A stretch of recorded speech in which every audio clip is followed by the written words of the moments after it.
Olá, rede. Bem-vindo ao FireIn, sua rede de informação sobre segurança e proteção contra incêndio. Bom dia, chegue mais, chegue com a gente. Começando mais um FireIn. Se você ainda não é seguidor, siga a gente nas nossas redes sociais, LinkedIn, FireIn, YouTube. Também pode nos acessar via Apple Podcast, iTunes ou também através do Spotify. Lembrando que esse é um projeto totalmente independente, todas as opiniões aqui geradas e produzidas são exclusivas de nós como idealizadores e dos nossos convidados, não representando nenhum tipo de serviço ou assessoria especializada. E aí, Murilão, quem temos hoje aí no nosso terceiro episódio aí do podcast, FireIn? Opa, legal. Nosso terceiro episódio é um episódio especial. É um episódio com o Leonardo Ridolfi, especialista em proteção contra incêndio, e hoje a gente vai ter um episódio específico aí mais voltado para o ambiente da detecção por aspiração, detectores de alta sensibilidade. Bom, a partir de agora aqui, Léo Ridolfi. Léo, bom dia. Bom dia. Bem-vindo, Léo. Bom dia, Pedro. Bom dia, Murilo. Obrigado pelo convite. Acho que tá sendo idealizado aí um programa muito legal, um projeto muito legal. Acho que isso nós vamos colher frutos disso daqui a alguns anos aí. Acho que vai ser bem interessante. Show de bola. Ô, Léo, para nossa audiência aí, para quem ainda não te conhece, acho que bastante gente já te conhece, mas para quem não te conhece ainda, fala um pouquinho aí, quem é Léo Ridolfi? Vamos lá. Léo Ridolfi, né? O nome, na verdade, é Leonardo, mas é complicado, né? Todo mundo tem essa dificuldade, mas é isso aí mesmo, não está errado, né? Leonardo Ridolfi, eu tenho 39 anos, sou casado, trabalho com sistemas contra incêndio desde 2004, né? Então, como o Pedro já falou aí alguma vez aí, né? Que a pessoa precisa ter um pouco mais de 10 mil horas para falar que é um especialista, né? Então, acho que o meu motor já está... Já passou também, Léo? Já passei, já. Mas eu acho que todo dia a gente tem aprendido um pouco.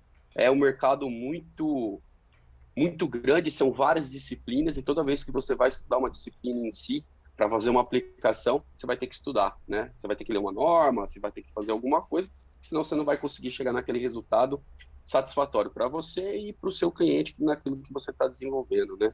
Eu sou de formação engenheiro elétrico, tá? Com ênfase em eletrônica, sou técnico em eletrônica, sou técnico em informática também, né? Famoso técnico em informática. E é isso aí, gente. Legal. Acho que o Léo, você sempre teve uma vertente mais de vendas, né, Léo? Mas sempre com um lado técnico aí bem... Sem deixar a técnica bem de lado, embasado, né? Até pela sua formação. Acaba sendo um diferencial aí, né? De você aí como profissional. Sim, eu acho que o primeiro atendimento... Eu trabalhei com uma pessoa que ela me dizia o seguinte, né? Que você tem uma chance de dar uma boa primeira impressão. Então, às vezes, aquela pessoa que vai fazer aquele primeiro atendimento, ela vai ter que saber falar alguma coisa, né? E não só ser uma pessoa de vendas, né? Porque a venda que a gente está fazendo, ela é uma venda construtiva, né? Ela é uma venda de engenharia. E você vai ter que entender um pouco daquela aplicação ou daquilo em si, para que você possa explicar, porque geralmente as pessoas que estão precisando desse tipo de serviço, naquele primeiro atendimento, não é o pessoal de purchasing, né? Não é o pessoal de compras, é sempre o pessoal de engenharia, pessoal de manutenção, né? Que são pessoas mais técnicas. Então, aquele primeiro contato ali, você vai ter que tentar já construir alguma coisa, criar essa relação, criar essa empatia com o cliente ali para você poder desenvolver isso daí. E aí você tem que ser técnico. O técnico que eu quero dizer eu não sou tão técnico como o Murilo ou como o Pedro. Eu sou técnico. Eu entendo, ok. Por exemplo, eu vou dar um exemplo aqui, vou fazer um paralelo. Eu entendo de motor de carro, uma bronzina, uma biela, um pistão, né? Eu não monto motor de carro, eu não sei montar. Não sou um mecânico, não né? sou, mas eu entendo aquele conceito. Você fala assim para mim, queimou a bobina. Eu sei o que é a bobina. É a vela, o cabo de vela. É o líquido que está lá fazendo a refrigeração dentro do sistema, né? Então, é isso que eu estou dizendo, você não precisa se aprofundar. Sim, você precisa para uma outra coisa, mas a partir do momento que você conhece o conceito, você consegue criar um relacionamento, e aí você consegue desenvolver várias coisas com isso, né?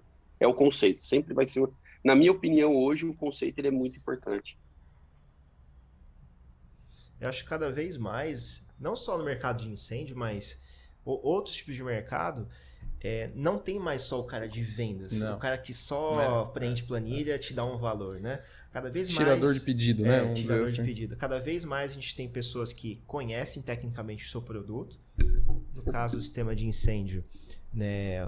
Ali um detector, um sistema de supressão. E você não ter o conhecimento muitas vezes te deixa fora das oportunidades, te limita para debater algum tipo de assunto. Então, eu acho que é uma tendência não só para o incêndio, mas para os outros mercados também, né? Assim, ter esse embasamento mais técnico para que seja feito um filtro, né? Hoje em dia, assim, existem cada vez mais variáveis, né, em cada tipo de venda. É o cliente, é o tipo de aplicação, é o produto. Então, se você não sabe ou não tem um conhecimento técnico mínimo ali que seja, fica muito difícil, né, de você prover realmente uma solução. É até um pouquinho clichê, né? As empresas acabam usando muito aquela frase, eu vendo valor, né? Não vendo produto. Obrigado. É um pouquinho clichê, né? Mas, no fundo, assim, tem um pouco disso também. Na verdade, você vende a solução, né? Eu ia tocar exatamente nesse ponto. Eu concordo que a frase é um pouquinho clichê, mas de fato é a realidade. Se você pegar a maioria da missão das empresas que trabalham no nosso segmento, qual é a missão? Vou tentar aqui dar um resuminho. Proteger vidas e patrimônios. Concorda que a frase é essa? De algum jeito, todo mundo vai falar mais ou menos a mesma coisa? E é de fato a nossa missão. Eu sinto a minha missão, né? Acredito que o Pedro é muito parecido, até por conta do nosso contexto aqui, o projeto e tudo, né, Léo?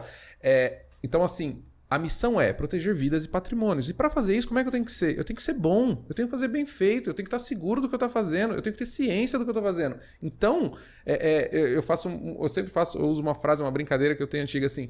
Quando eu comecei no segmento de incêndio, o meu hobby era ler manual. Não tinha nada pra fazer, às vezes sobrava um tempinho. Deixa eu ler esse manual aqui. Cara, eu quero aprender, eu sou esponja, sabe? Quero absorver. E é isso aí, Léo. A gente, né? Nesse caminho de prestar pro cliente uma boa assessoria, fazer um bom projeto, isso tem que estar no nosso sangue. Quem trabalha com segurança, quem protege vidas e patrimônios, tem que estar no nosso sangue fazer o melhor sempre. Sempre. E o melhor não é o mais caro, tá? Eu não tenho essa visão que o melhor é o mais caro. O melhor é o melhor projeto dentro daquele budget que você tem. Sim. Né? Utilizar ele ao máximo, o máximo de recursos que eu puder fazer, enfim. Mas fazer o melhor sempre. O melhor é aquilo que vai caber no bolso do cliente, né? Muitas vezes, mas principalmente que vá funcionar. Né? Então, é só para cumprir tabela ou realmente... Esse é um outro ponto que eu acho que é bem interessante a gente abordar aqui. Eu acho que, lógico, o cliente às vezes ele não entende, ou ele entende o conceito, mas às vezes aí você entra mais naquela parte técnica que a gente já estava comentando, né? Eu acho que o cara tem que comparar banana com banana. E às vezes eu enxergo muito isso. O cara está comparando banana com maçã, né? Que são frutas totalmente distintas. Então, você tem sistemas, sim. Por exemplo, se você pega grandes marcas de equipamentos de detecção de fumaça, que são o LFM. Se você pegar os 5 big players do mercado, na teoria, eles são muito similares, porque eles estão seguindo uma norma, um critério, e ele vai ter que atender aquilo lá, né? E você tem a Europa. Ok, você vai ter uma norma lá na Europa, a gente vai ler aquilo lá, o equipamento em si vai proteger aquilo lá. Você pode fazer um vídeo um pouco mais aberto? Sim, só que você tem que ter um conceito de como aquilo tem que ser protegido. E, às vezes, dentro dessa parte de proteção, você tem várias subdisciplinas lá dentro, né? Então, você protege um sistema de detecção, às vezes pode ser por aspiração, pode ser por feixe, pode ser uma detecção pontual, né? Pode ser uma detecção combinada, pontual mais térmica, né? E assim, o que eu tento às vezes falar tá bom, qual é o tempo de resposta que você quer? Como que você vai fazer o seu plano de ação? Né? Eu acho que o último podcast aqui, vocês falaram, né, bastante do plano de ação lá. Sim, o plano de ação, ele é um plano de ação, você tem que ter uns times ali, os pontos marcos dentro disso, né? E os times que aquilo vão ter a resposta. Então, se eu tenho um sistema que responde em 60 segundos, ele é mais rápido do que o sistema que responde em 90, ou em 120, ou até mais, né? E às vezes o pessoal não leva em consideração também as condições climáticas, ou mecânicas, ou físicas que tem dentro daquilo lá. Então, por exemplo, vou dar um exemplo aqui que acontece muito comigo às vezes. Eu vou proteger um galpão. Ok. Ah, vou colocar um sistema de detecção por feixe BIM. Ok.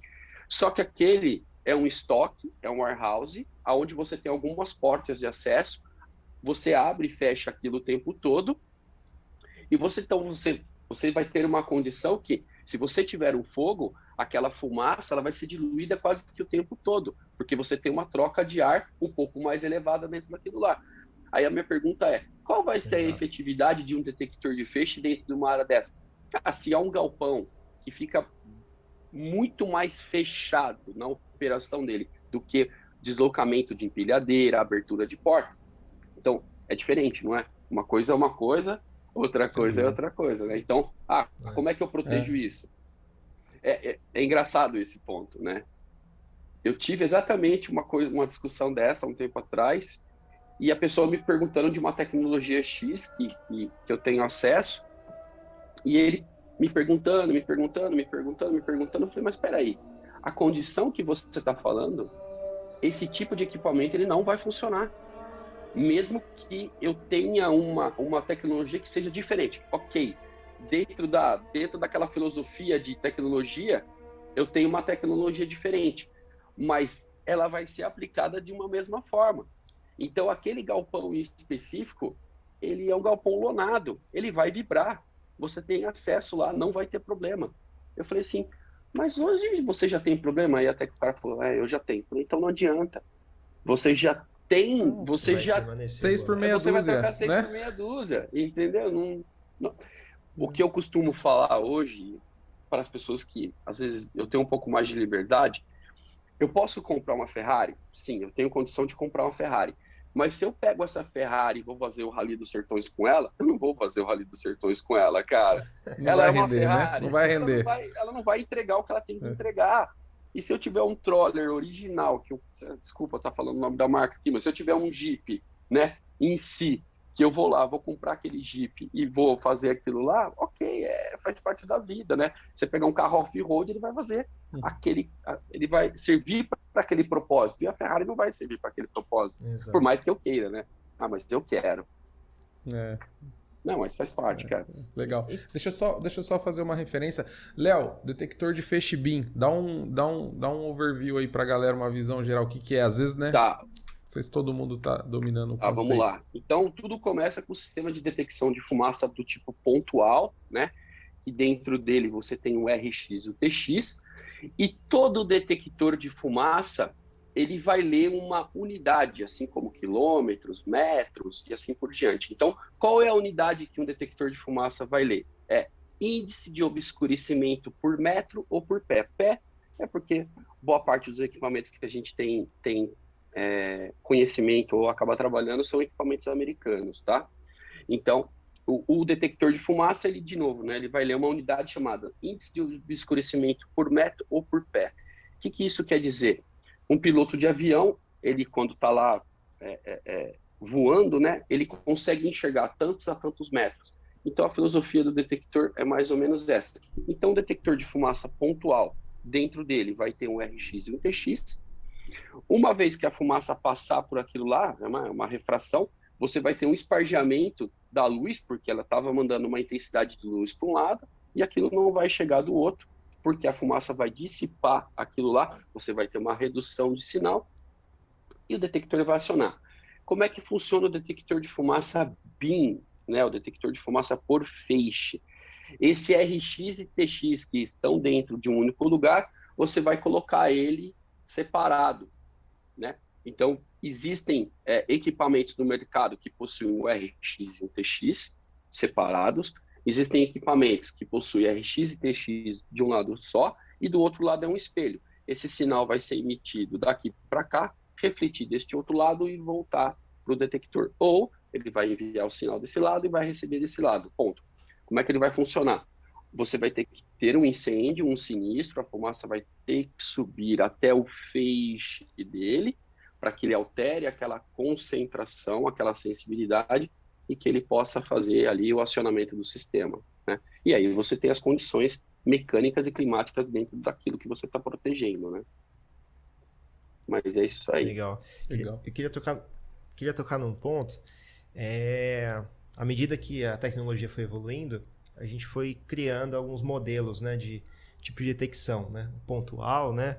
O próprio feixe que o Léo comentou e os sistemas de aspiração também. Mas basicamente todos operam da mesma forma. A filosofia por trás. O conceito. Normalmente você tem um feixe ali de infravermelho que vai fazer essa análise aí, né? De porcentagem de gás, de obscurecência ali, né? De fumaça, aliás, de obscurecência naquele range ou na câmara, se for um detector de aspiração. Então, Léo, minha pergunta é o seguinte, cara, a gente tem alguma perspectiva de mudança, assim, algo mais drástico de tecnologia, sair um pouquinho do infravermelho, ter algum outro tipo de recurso para fazer a detecção, ou no fim são só melhorias da mesma tecnologia, assim, o que você pensa sobre isso, cara? Eu penso das duas formas, eu acho que as pessoas, hoje você tem mais tecnologia, então você consegue melhorar aquilo que já foi criado, dando outras facilidades ou os outros componentes que vão aumentar a confiabilidade daquilo lá, né? Então, eu acho que o sistema de detecção, qual é o maior problema dele? Alarme falso. Então, as pessoas vão trabalhar para que não exista alarme falso.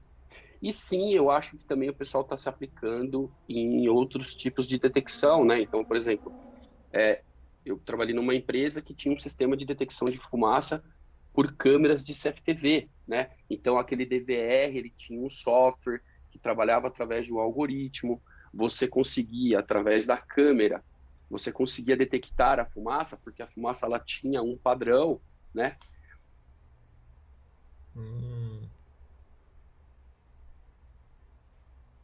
Para que não desse o alarme, né? E eu acho que isso está voltando, né? Com câmeras térmicas, não o detector de chama. O detector de chama ele vai servir para uma aplicação, né? Mas devido à pandemia, que você teve muita aplicação de câmeras térmicas, né? Então, o pessoal começa a olhar aquilo lá com outros olhos. Eu fiz uma vez uma proteção de uma casa de bomba, uma casa de bomba de bombeamento de combustível, e, lógico, qual é a primeira aplicação que você vai pensar? Sistema de detecção de chama. Mas são motores elétricos. Então, se você também tivesse ali câmeras térmicas olhando para o funcionamento daquele motor, aquele motor, no funcionamento dele normal, ele vai ter uma temperatura X. Se passar daquilo lá, você vai dar o acionamento, né? Então, você consegue criar alguns parâmetros, né?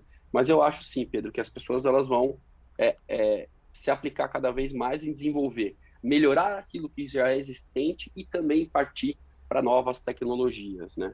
Mas desde que sejam confiáveis, né? Claro. Um ponto interessante que você falou, eu aí falando um pouquinho de futuro, assim, a visão que eu tenho, né? Que eu participei um pouquinho de detecção, sinto assim, a gente hoje está muito na detecção do incêndio, né? Na detecção, né, preventiva no sistema de combate a incêndio. O overview que eu tenho, assim, eu diria, a gente caminharia para uma detecção preditiva. Algo precoce, algo andando junto com a manutenção, por exemplo. Esse exemplo que o Léo falou, eu trabalhei um tempo num sistema com correias transportadoras. Imagina se o meu sistema de detecção de incêndio ele combinasse a manutenção preditiva do sistema da correia transportadora. Vou dar o exemplo, vou ilustrar aqui para vocês. Lógico, em geral, né, falando aqui em índices, em números, a maioria dos sinistros em correias transportadoras ele está linkado ao travamento do rolete, travamento de rolamento, certo? Elevação de temperatura, a graxa, os lubrificantes entram em ponto de gota, escorre, esse aumento de temperatura causa autoignição do lubrificante, a autoignição do lubrificante vai para correr, combustível, blá, blá, blá, blá. E se o meu sistema de detecção monitorasse a temperatura dos roletes? Eu informo a manutenção da planta que tal rolete aqueceu, vai lá, troca o rolamento, faz a corretiva.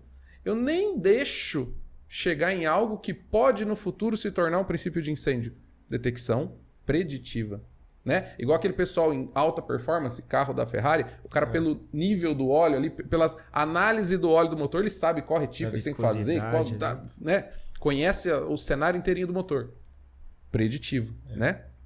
O pessoal de manutenção é forte nessa questão preditiva. Então, eu vejo isso, tá? Para mim, aí, o futuro dos anos é a detecção de incêndio caminhar para algo aí mais voltado, mais próximo do time de manutenção, ser mais... já existem, se você for parar para pensar, já existem alguns sistemas que caminham nessa... De temperatura, sim, eu sei que existe, E também alguns de fumaça, alguns sistemas de fumaça, eles já realizam uma automanutenção, né? Já existe isso. Isso é muito interessante.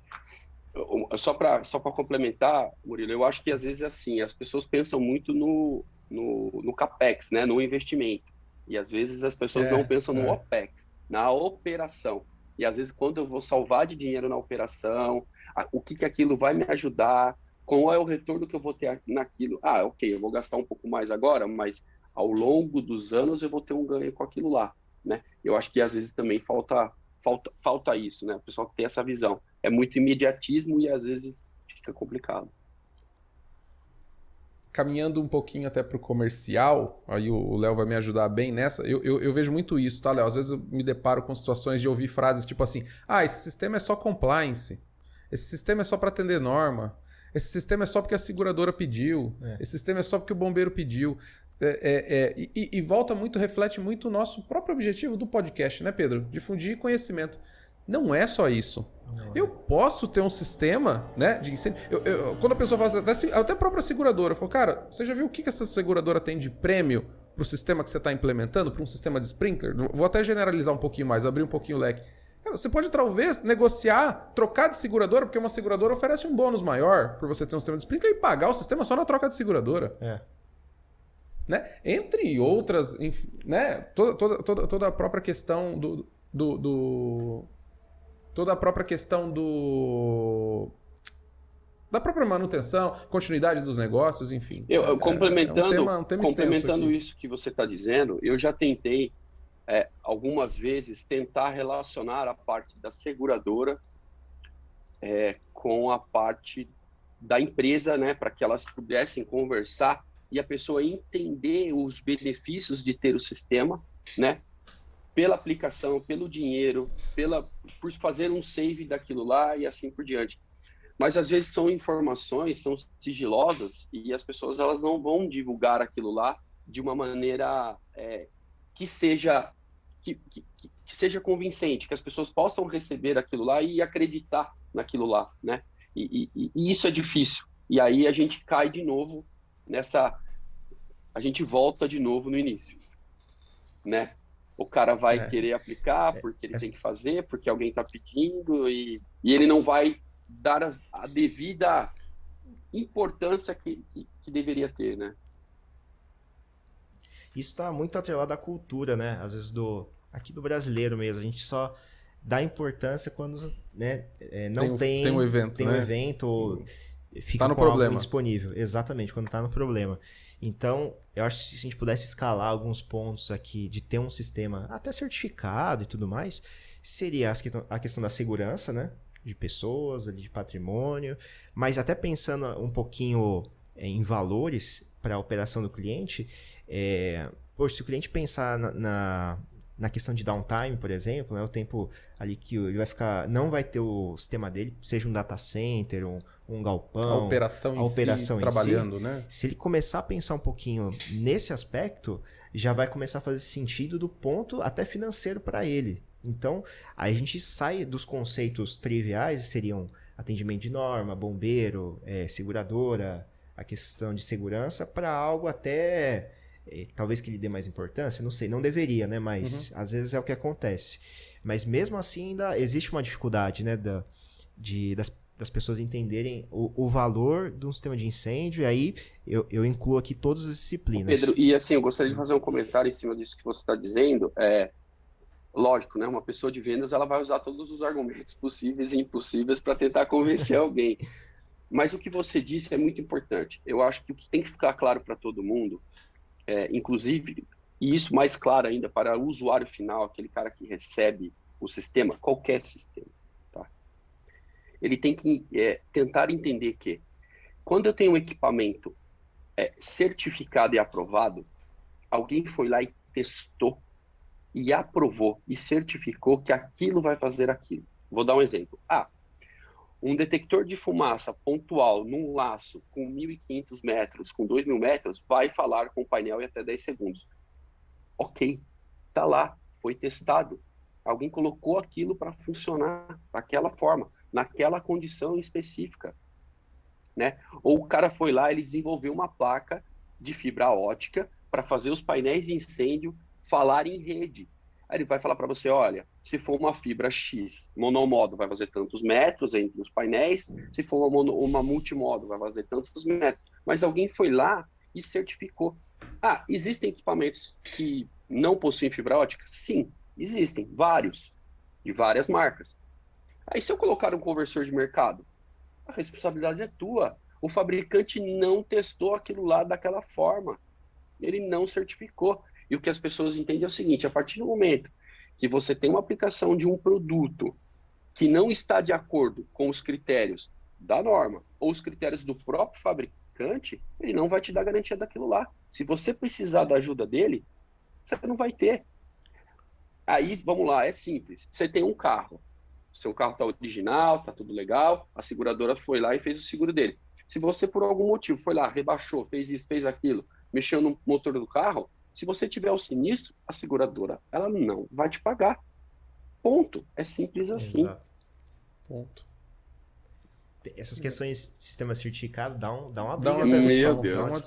dá uma discussãozinha grande. Porque o conceito é difícil, às vezes demanda tempo para você explicar, às vezes, para as pessoas que o sistema certificado é como o Léo falou.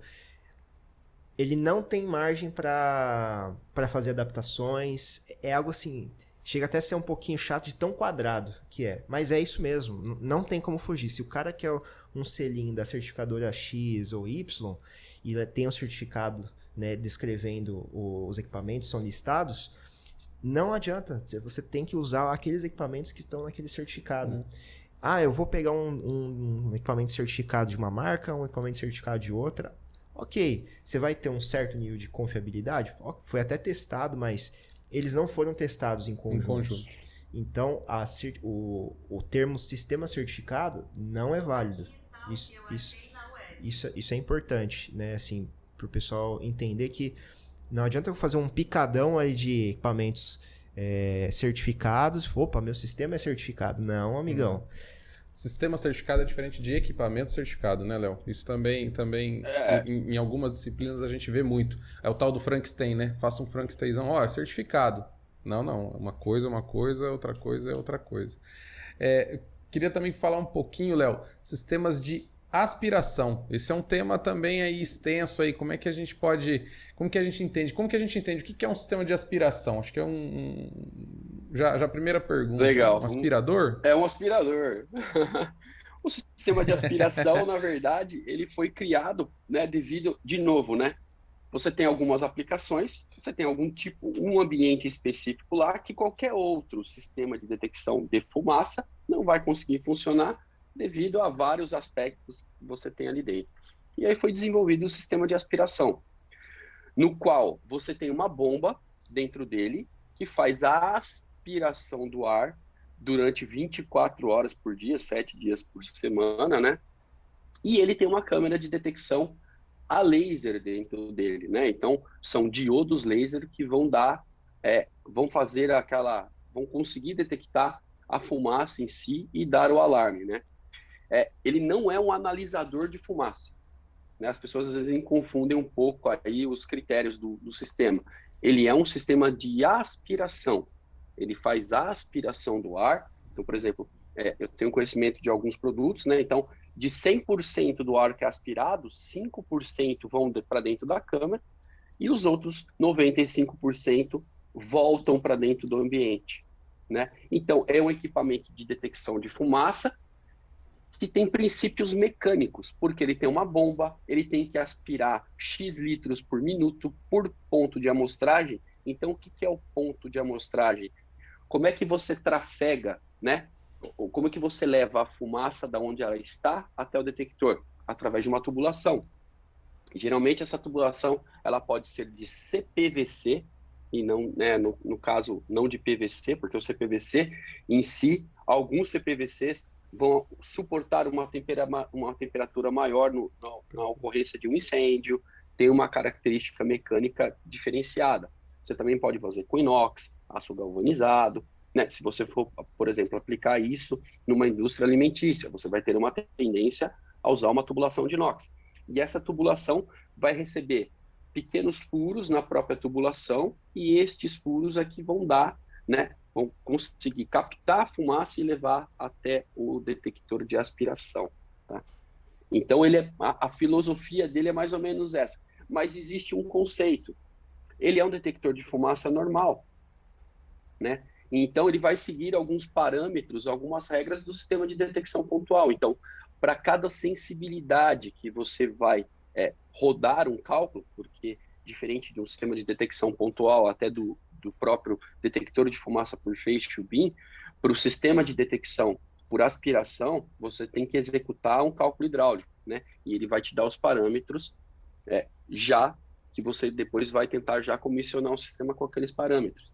E quando você está rodando o cálculo hidráulico, você vai assumir algumas sensibilidades. Então, ela pode ser 120 segundos, 90 segundos ou 60 segundos. E para cada sensibilidade dessa, o ponto de amostragem vai proteger uma área em metros quadrados.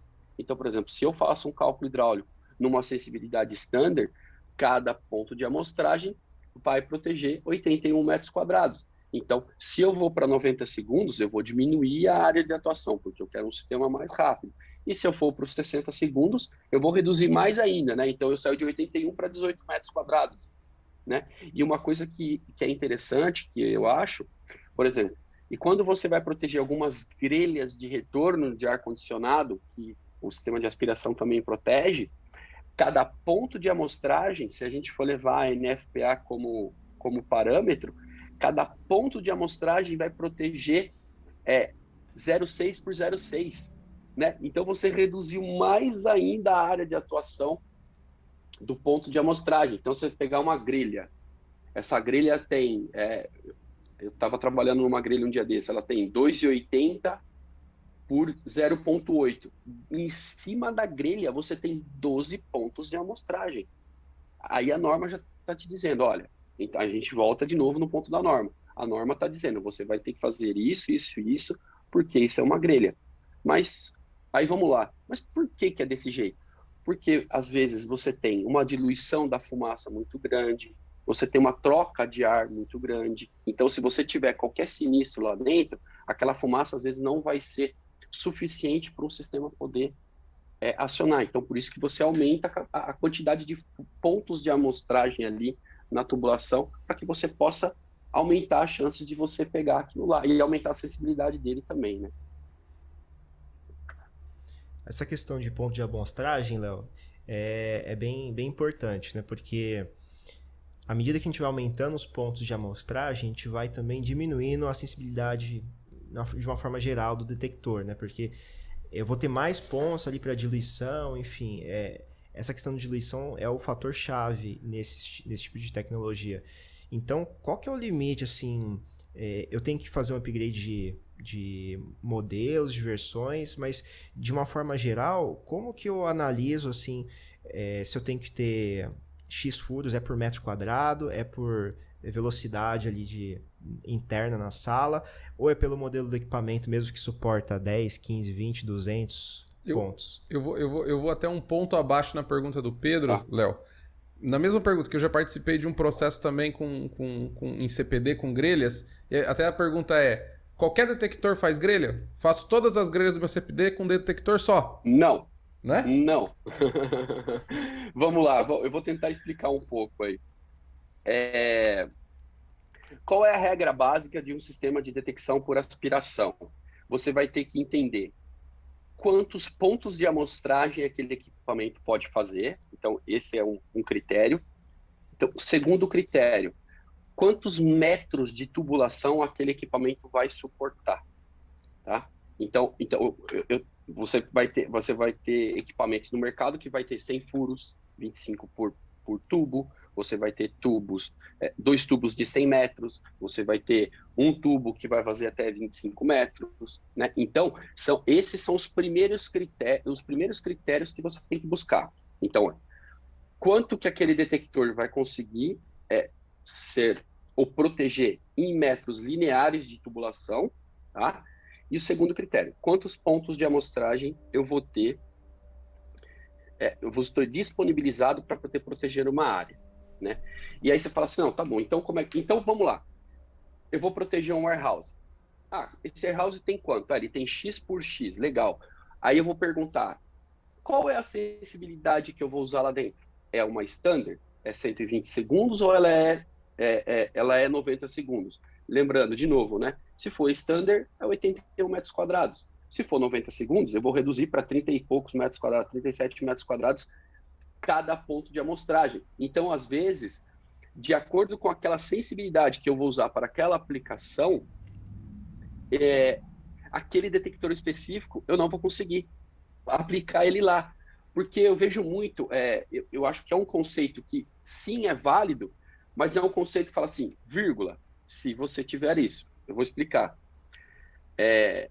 Se você vai proteger um galpão, ou se você vai usar um sistema de detecção de fumaça por aspiração, ele faz 500 metros quadrados, ele faz 200 metros quadrados, ele faz, sei lá, 800 metros quadrados. Tá, mas desde que ele esteja com aquela sensibilidade standard, aonde cada ponto de amostragem vai proteger 81 metros quadrados.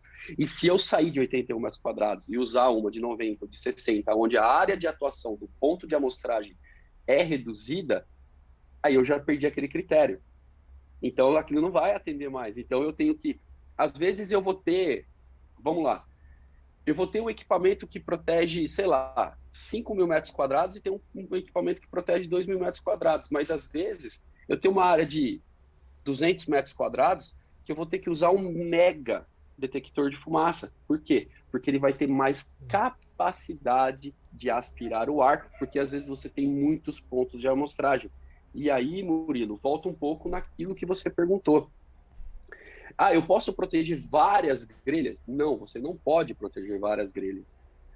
Porque o que acontece com a grelha do retorno do ar-condicionado? Ela tem uma característica que a norma, eu vou falar da NFPA, porque a NFPA tem isso claro, tá? Se a gente for pesquisar isso, consultar isso em normas nacionais, hoje não existe no Brasil uma norma que vai dar esses critérios, tá?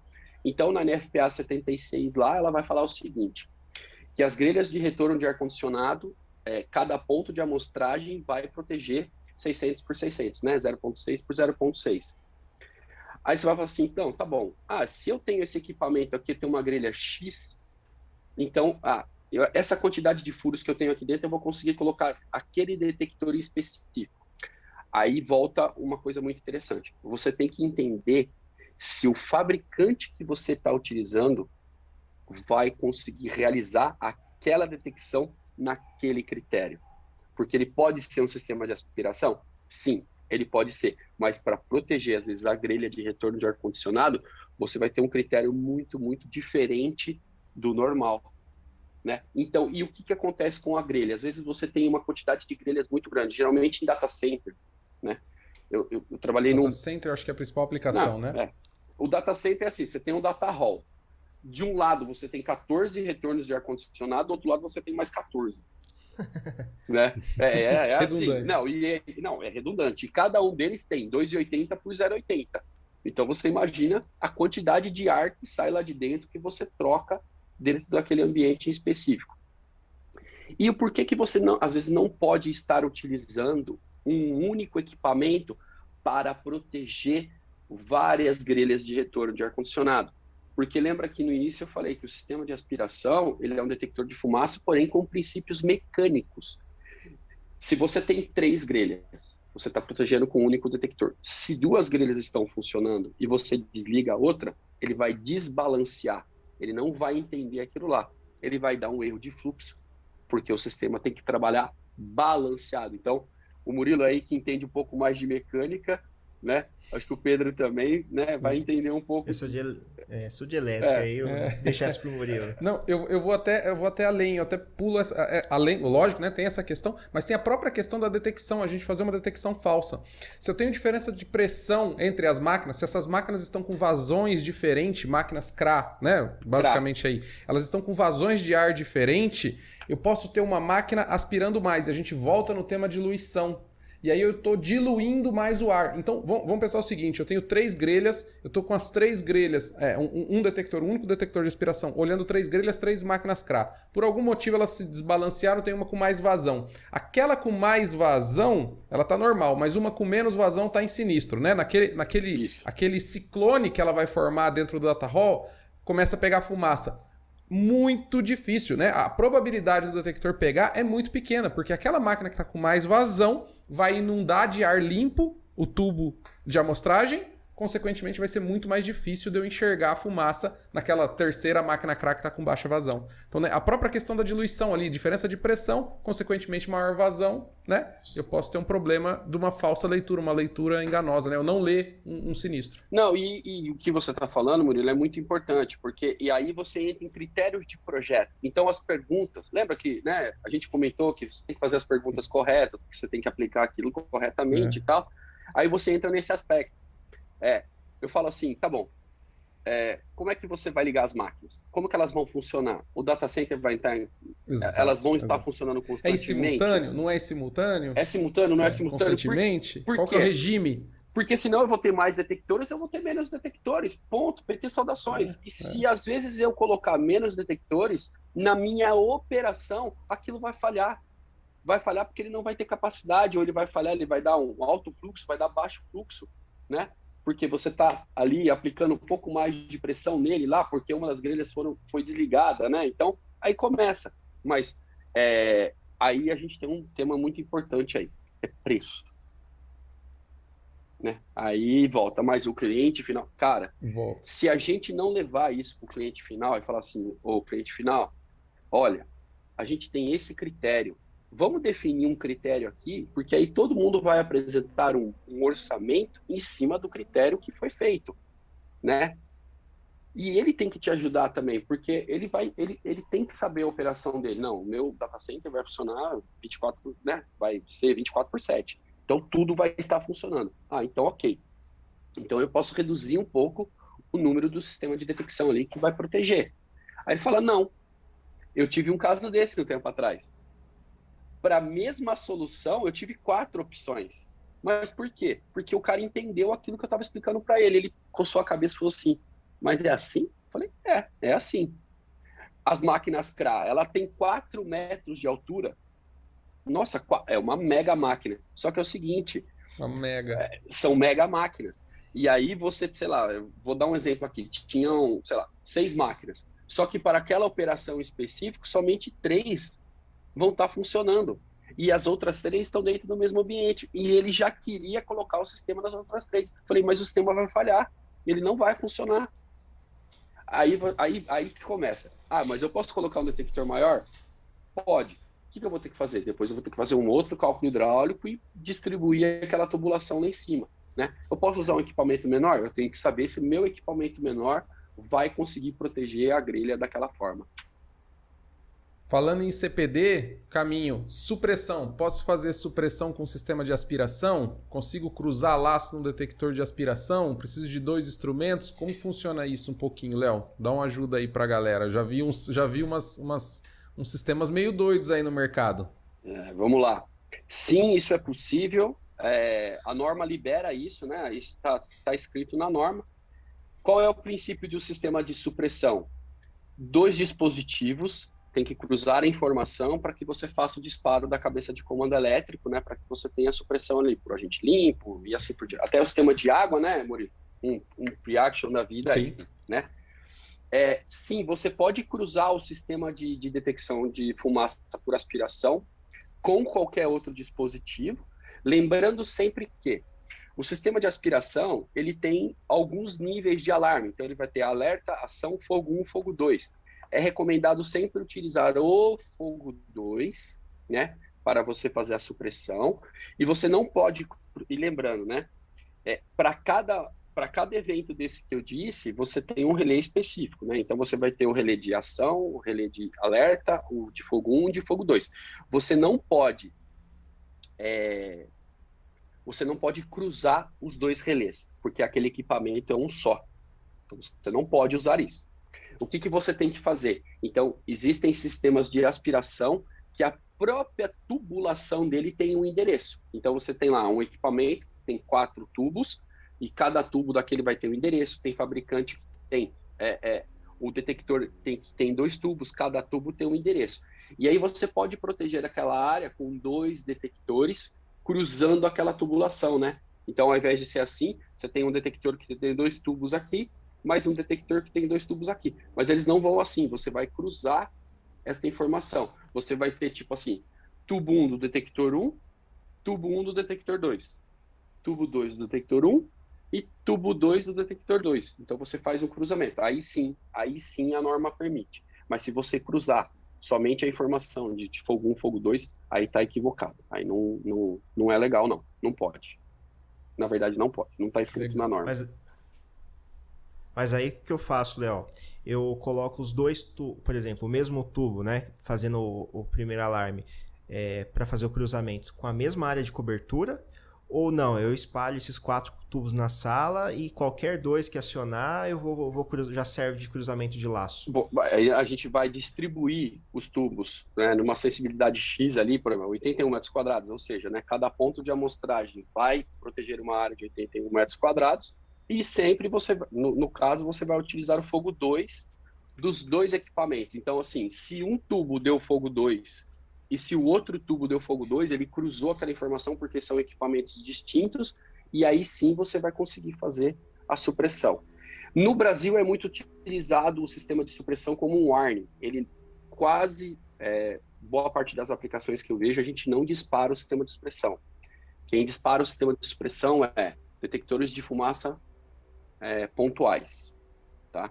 Ou com acionador manual, alguém foi lá e acionou o acionador manual, você tem essa característica, né? O acionador manual pode ser direto ou cruzando com alguma outra informação. Aí você tem o cruzamento da informação do detector que está na grelha com o detector que está no ambiente. Então, são sempre 2 dispositivos mesmo.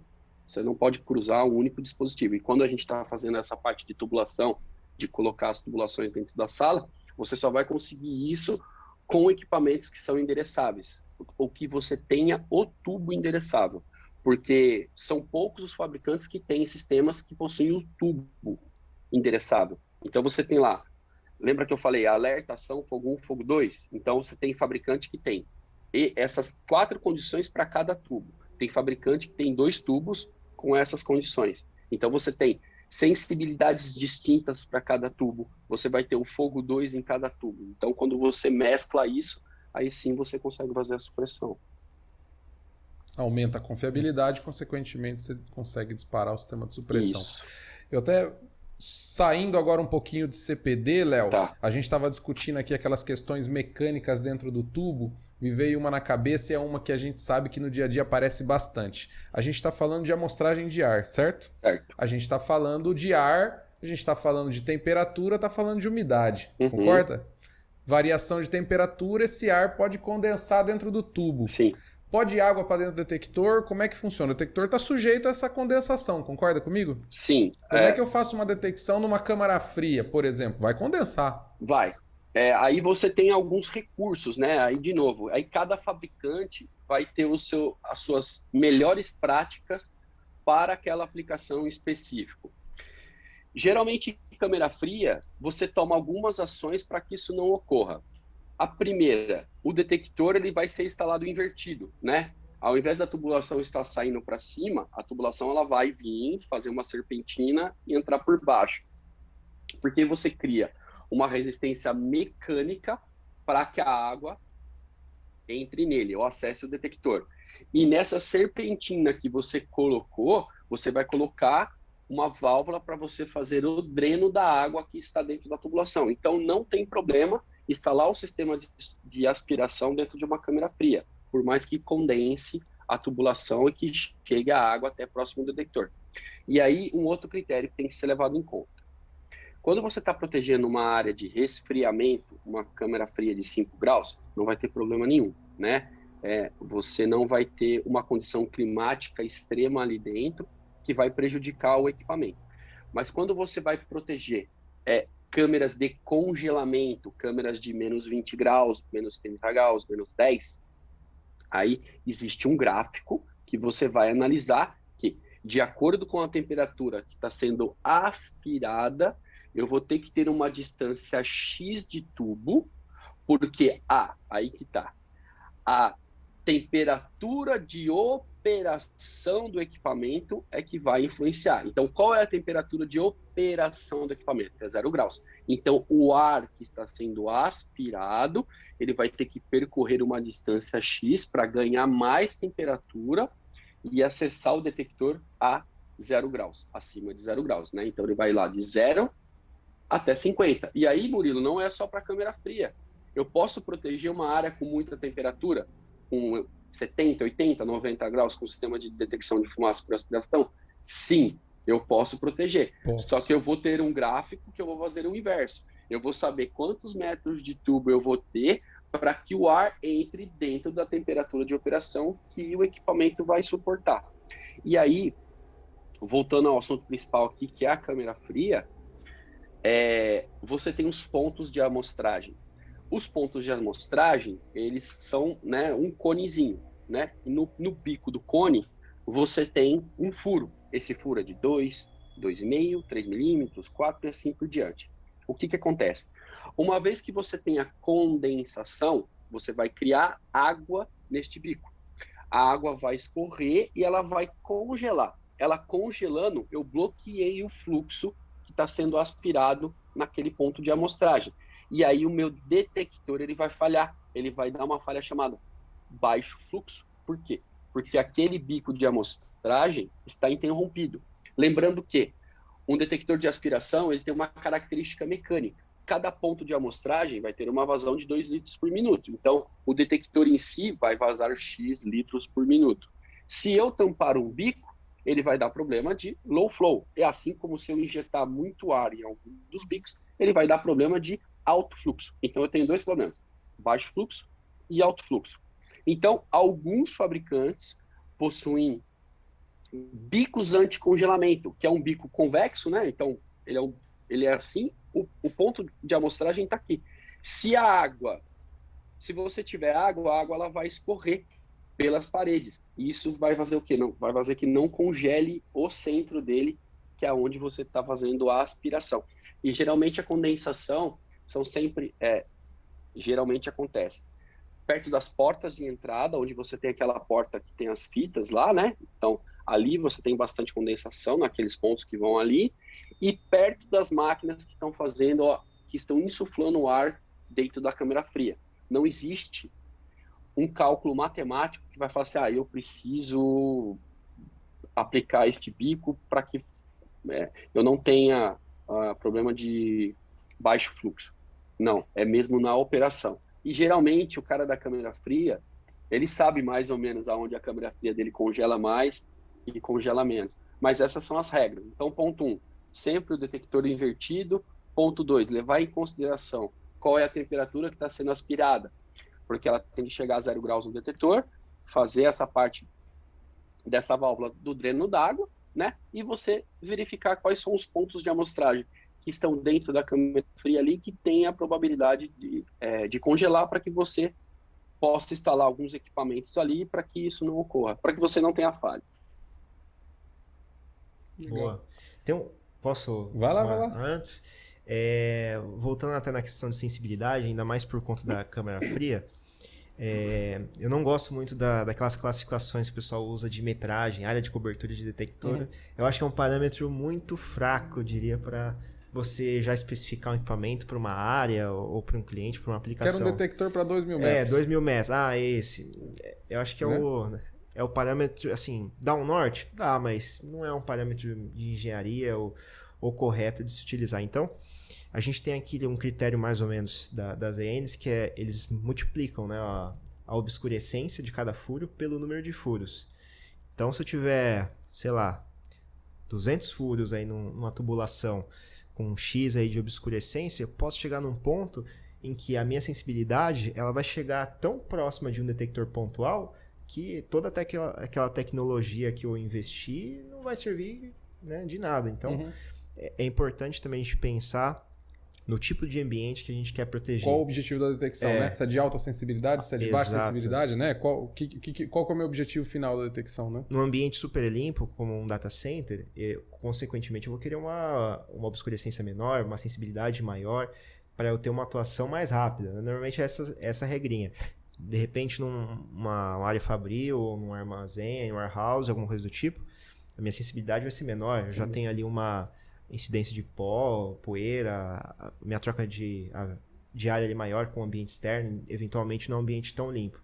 Então, é super importante, né, Léo, a gente ter em mente esses critérios para decidir a quantidade de furos e aí, consequentemente, aí sim eu defino qual que é a sensibilidade, a quantidade de furos que eu preciso, para daí sim eu definir qual que é o modelo do equipamento que vai atender aquela aplicação, né?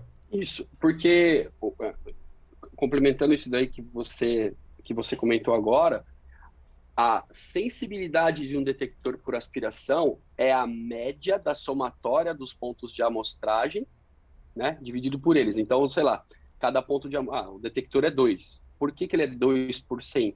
Porque cada ponto de amostragem, vamos falar, se foram 10, 0.2, 0.2, aí multiplicou tudo ali e deu 2% de fumaça, né? E aí o que acontece muito, Pedro, é assim, existem alguns equipamentos no mercado que eles vão entender o fundo de fumaça. O que é o fundo de fumaça? Você pode ter fumaça na operação, não tem problema nenhum. Só que aquela fumaça que está presente ali, ela vai ter, na teoria, um padrão. Você não pode sair daquilo lá, porque se sair daquilo lá é um incêndio, né? Então, eu vou dar uma aplicação bem interessante. Eu posso proteger um forno de uma indústria de alimentos?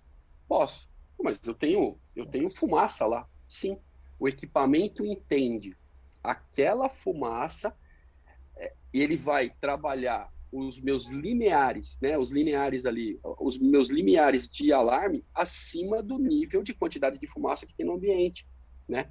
Se a gente for fazer um paralelo, o detector de gás é assim. Por que você calibra o detector de gás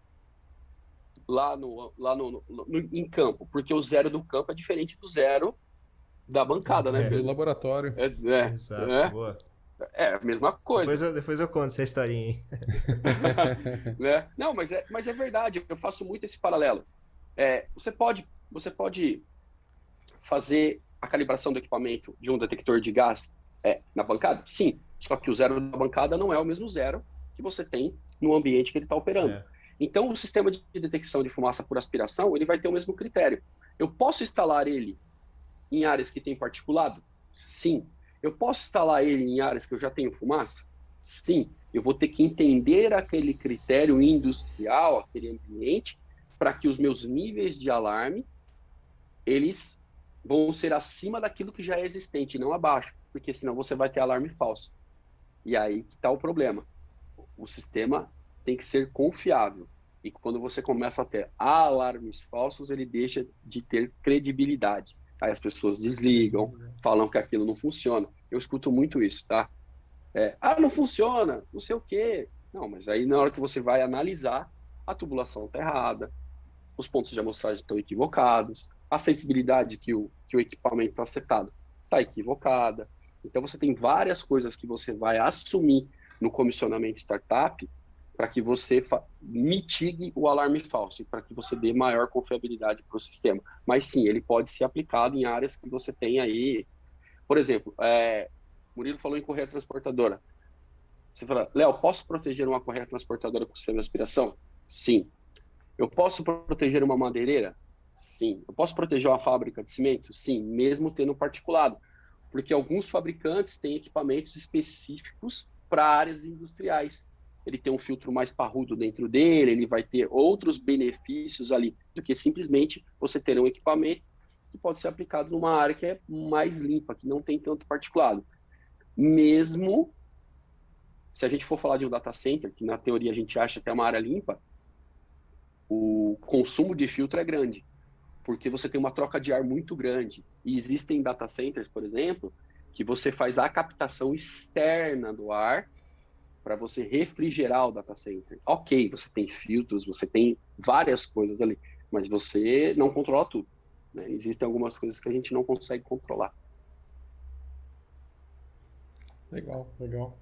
Você comentou um detalhezinho, né? Principalmente na aplicação. Eu tava chegando nesse ponto aí, falando assim, eu posso usar um detector numa área suja, numa cimenteira.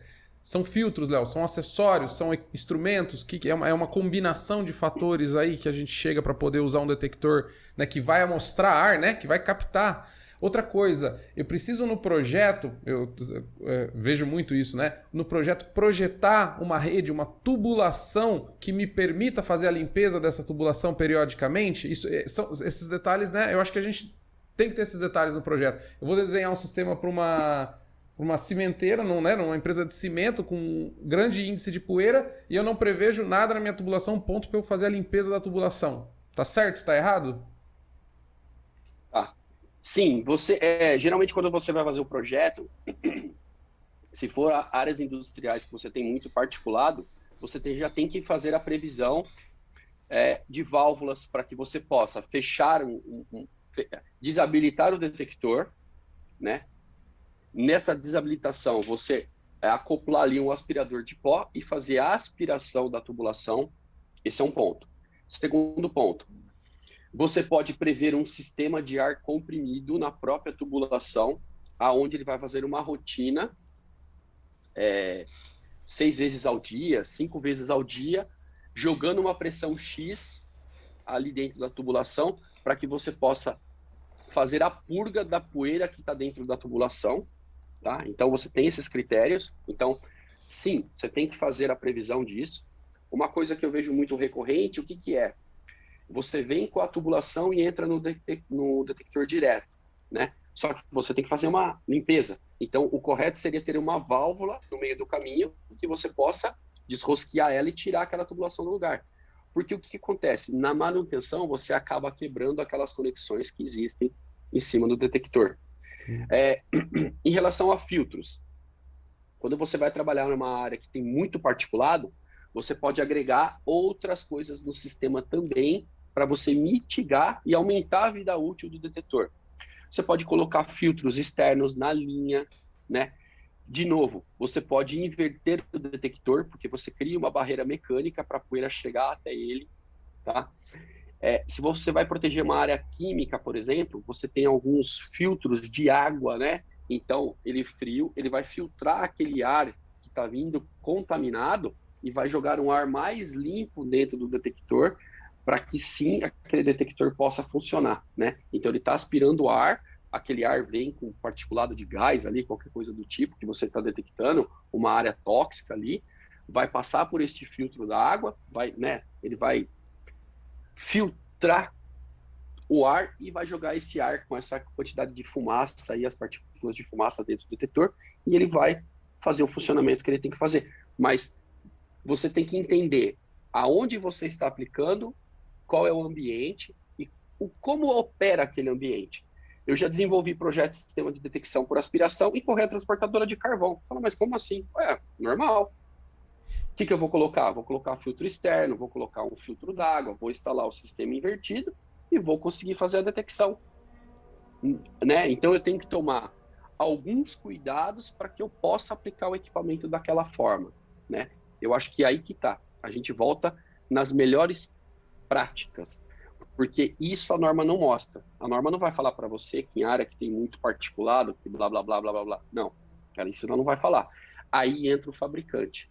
Então, você pode, se você está trabalhando com qualquer equipamento, pergunte sempre ao fabricante, ou pergunte, às vezes, para quem entende um pouco mais daquele sistema, quais são as melhores práticas que você tem que assumir perante aquele ambiente que você vai proteger, né?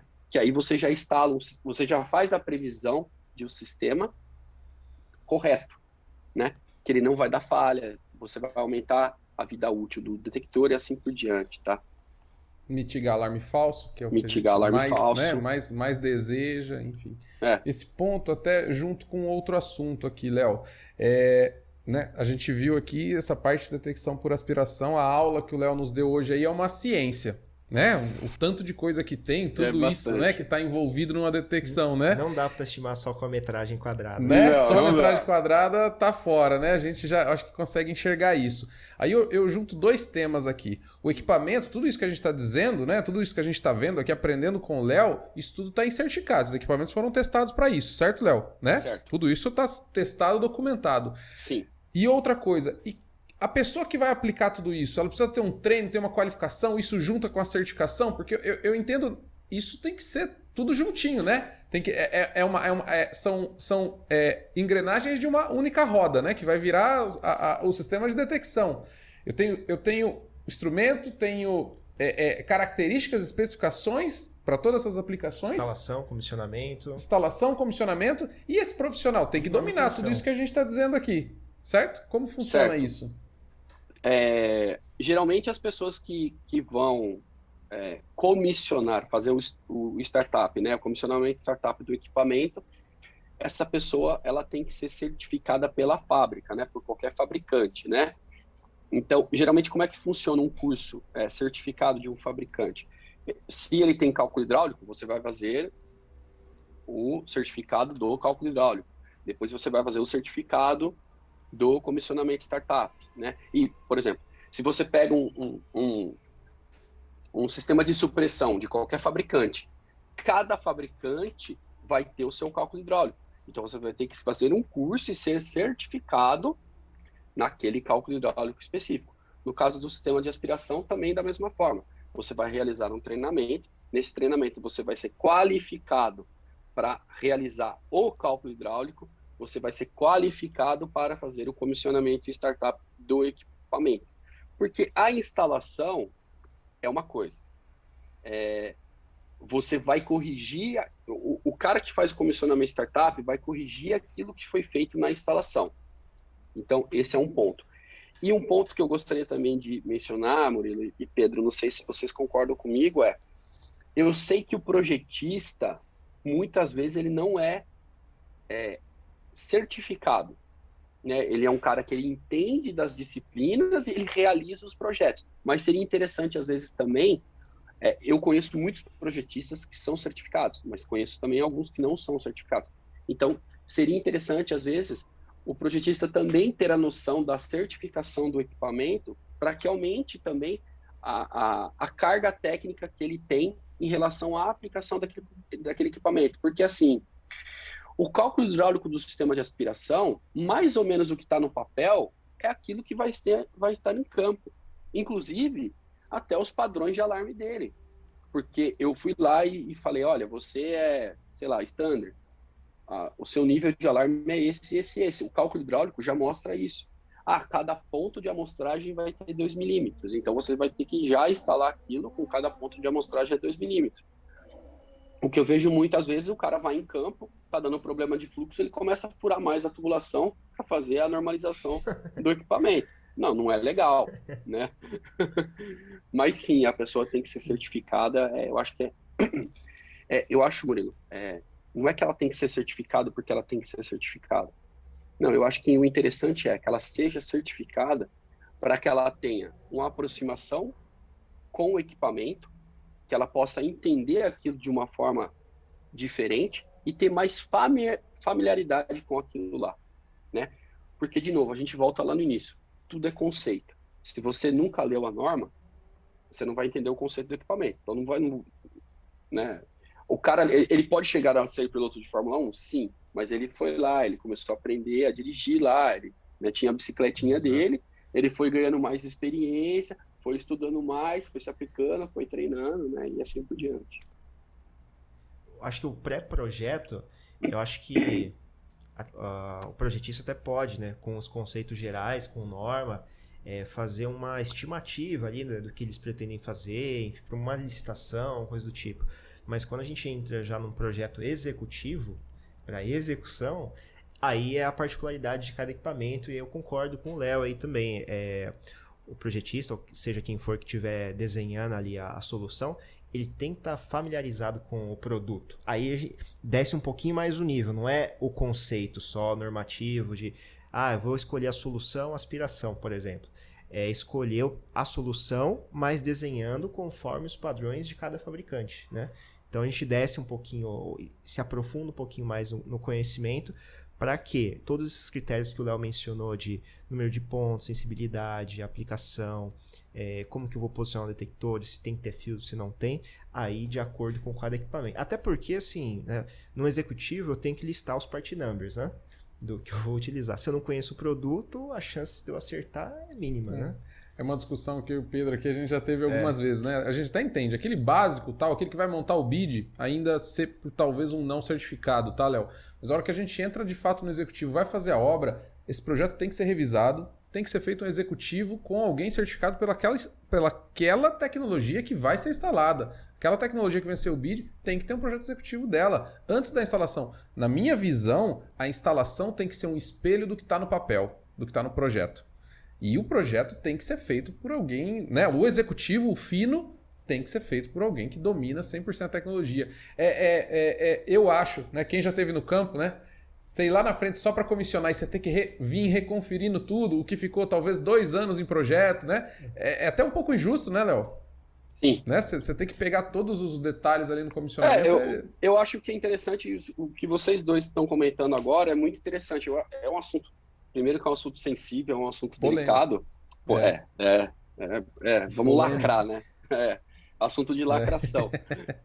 Mas na verdade é o seguinte, quando você está vendendo um projeto, você vai ter as normas? Sim. Ela vai te dar o parâmetro? Sim. Mas existem parâmetros que são determinados pelo fabricante. Então, por exemplo, vamos lá. Equipamento europeu vai trabalhar muito mais com cabo blindado, par trançado blindado. Equipamento americano, sem blindagem.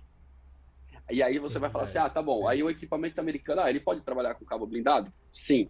Só que tanto faz se ele é de 0 ponto nada ali até 2,5, ele vai fazer 1.500 metros quadrados. Tem fabricante que é assim. E aí se você tirar a blindagem do cabo, ele vai chegar a 2.000, 2.500 metros, né? O laço, o loop do laço. Então, aí que entra. A norma vai te falar isso? Não. Quem vai te falar isso é o fabricante. Né? É a tecnologia, né? Aí que a gente começa a entrar em outro assunto. Então, assim, eu tenho um projeto que foi feito com um equipamento que é o LFM, que não usa um cabo assim, que foi desenvolvido dessa forma. Então, o que eu entendo o projetista foi contratado, ele estudou para aquilo, ele desenvolveu um projeto usando aqueles critérios. Aí ele entrou em tudo. Ele entrou na norma, viu a aplicação, foi no fabricante, pegou aqueles critérios. Aí chega lá na ponta, você troca aquilo lá. Aí fala, mas peraí. Aí você vai refazer tudo aquilo de novo. Você vai partir do zero.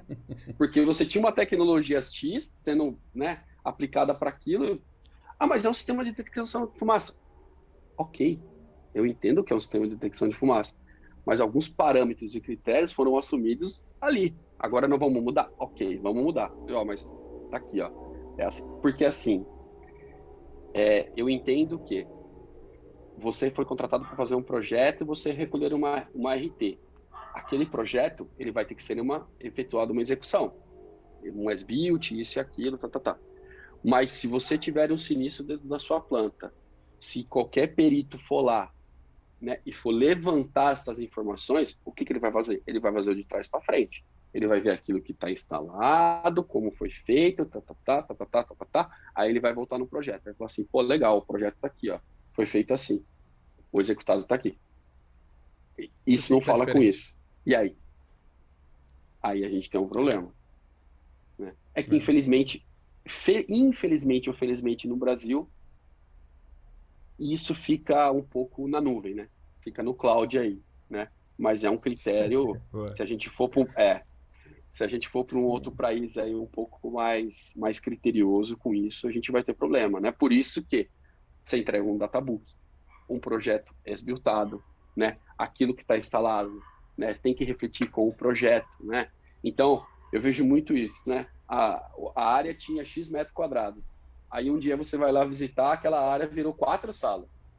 Peraí, você tem que fazer uma atualização do projeto. Claro. Legal. Faz parte. E aí, Pedrão, uma aula hoje, hein? Quanta coisa, hein? Falo muito.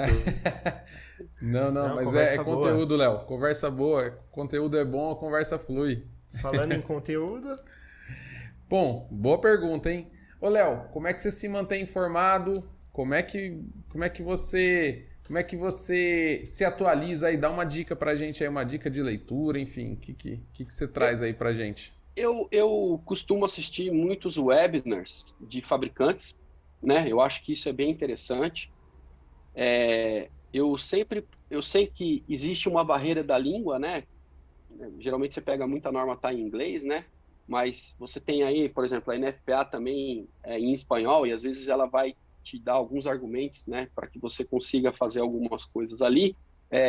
Eu trabalho muito com a própria norma do Brasil, converso com as pessoas que estão trabalhando na revisão da norma, né, para até entender qual é o critério, para onde está indo, né, se está indo para a esquerda, se está indo para a direita, né. Eu acho que é interessante você sempre consultar os fabricantes, conversar com eles, ver assim, tá bom, hoje você não tem isso, o outro tem, né? E amanhã o outro vai ter aquilo também, né? Mas eu acho que é por aí, né? É sempre estar embasado nas normas, em tecnologia. Eu sinto que no Brasil não existem tantas revistas ou sites que sejam voltados para esse tipo de conteúdo, né? Então, é difícil, né, de você conseguir tanto conteúdo relacionado a incêndio, né? Diferente de outros países, aqui no Brasil ainda não existe um curso que você possa fazer para te dar uma base, né? Você aprende, como todos aqui, nós aprendemos porque fomos trabalhar em companhias que tinham essa disciplina em específico. Mas não é uma faculdade igual de elétrica que você vai lá, passa na prova e você vai aprender aquilo lá. Tá feito. Mas eu acho que é por Léo, aí, as viu, principais NFPA. Opa, boa, desculpa. As principais NFPA, 72... 72, 75, 76 para sistemas de aspiração, tá? E 72 Europa, N54. Show de bola. Acho que é um caminho bom aí para quem quer se aprofundar no assunto. Só para referenciar o que a gente está discutindo, né? Não vem do nada, né? Exatamente. Tudo isso aqui que a gente está falando tem muita norma por trás. N5422 ali tem umas 7 edições ali. É uma bíblia. Mesmo o lado da NFPA, que também é gigante. Tem muita informação. E a norma, às vezes até a norma europeia, ela vai te levar para vários capítulos, né? Então você vai ter um capítulo de acionador manual, você vai ter um capítulo de sinalizador audiovisual, você vai ter um capítulo só falando do sistema de aspiração, né? Ou um capítulo falando do detector de fumaça, qual que é a reação dele, qual é a aplicação, né? A NFPA também, ela vai te levar em vários, a 72, né? Ela vai te levar em vários capítulos. E aí, por que eu falo da 75 e da 76? Porque aí você tem áreas de telecomunicação e áreas de data center. Aí, então, você sai da 72, que é a detecção como um todo, e entra numa coisa um pouco mais específica, que é o data center, que é a sala de telecomunicação, né? Assim como tem 22, né? 13 para sistema de CO2, 2001 para agente limpo e assim por diante, né? Legal. Show de bola. Só uma curiosidade, esse podcast também tem a mão do Léo aqui, indiretamente. Ah, é? É. E essa história aí? Sabia, Léo? Pra quem não sabe, o Léo foi meu primeiro gerente. Foi o cara que me contratou. Aí. Então, 7 anos atrás, mais ou menos. Então, acho que nem imaginava, né? A gente até comentou no primeiro podcast trabalhar nessa área de incêndio, mas acabou, né, direcionando para esse segmento, né?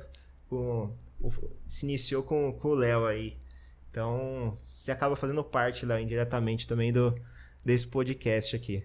Legal. Você sabe que o que eu acho que me chama atenção mais no mercado de incêndio, Pedro, por ser um pouco hiperativo, né? Eu acho que é a dinâmica do negócio, né? Então, você tem várias disciplinas, você tem que fazer várias coisas ao mesmo tempo e tentar entender vários sistemas.